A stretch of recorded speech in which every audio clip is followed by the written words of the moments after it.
America, Israel और Iran के बीच चल रही जंग 2 हफ्तों के लिए रुक गई है।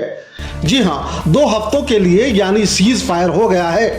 अब 2 हफ्ते के युद्ध विराम की खबर सामने आई है। 39वें दिन तक ये जंग लगातार चली और 40वें दिन अमेरिका न चाहते हुए भी ईरान की 10 शर्तों पर बातचीत करने के लिए तैयार हो गया है। दोनों ही देशों की ओर से सीज फायर की पुष्टि भी कर दी गई है। ये बात तो कई लोग कह रहे थे कि ईरान की जंग 40 दिन बाद रुकेगी, क्योंकि यहूदियों के साथ इस्लाम की एक और जंग 40वें दिन ही फतह हुई थी।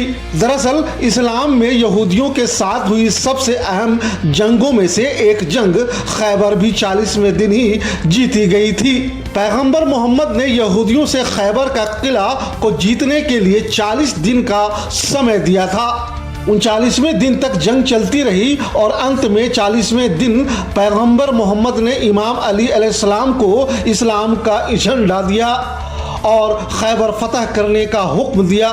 40वें दिन अली अलैहिस्सलाम ने खैबर के सबसे बड़े यहूदी योद्धा मरहब को एक ही वार में 2 टुकड़े कर दिया और मार गिराया। उसके बाद खैबर के विशाल दरवाजे को जमीन से उखाड़कर अपने हाथों पर उठा लिया। किले से यहूदी भाग खड़े हुए और मुसलमानों ने जीत हासिल की। ठीक उसी तरह आज 40वें दिन अमेरिका बैकफुट पर आ गया है और अब बातचीत के जरिए तमाम मुद्दों पर फैसला लेने को तैयार है। ईरान की 10 शर्तों पर भी बात करने को तैयार है। अब इजराइल को भी इस युद्ध विराम पर राजी होना होगा। अमेरिका के कहने पर इजराइल को भी फिलहाल यह युद्ध रोकना होगा, क्योंकि ये पूरी दुनिया की अर्थव्यवस्था का सवाल है। ट्रंप और अमेरिका पर भारी दबाव था जंग को रोकने का, इसलिए अमेरिका ने ईरान की शर्तों पर बात करने की बात कहकर इस युद्ध से बाहर निकलने का रास्ता खोज लिया। अब इजराइल जो हाथ मल कर रह गया, वो आगे क्या करेगा इस पर अभी कुछ कहा भी नहीं जा सकता। लेकिन ये तो तय है कि अस्थायी युद्ध विराम नहीं है।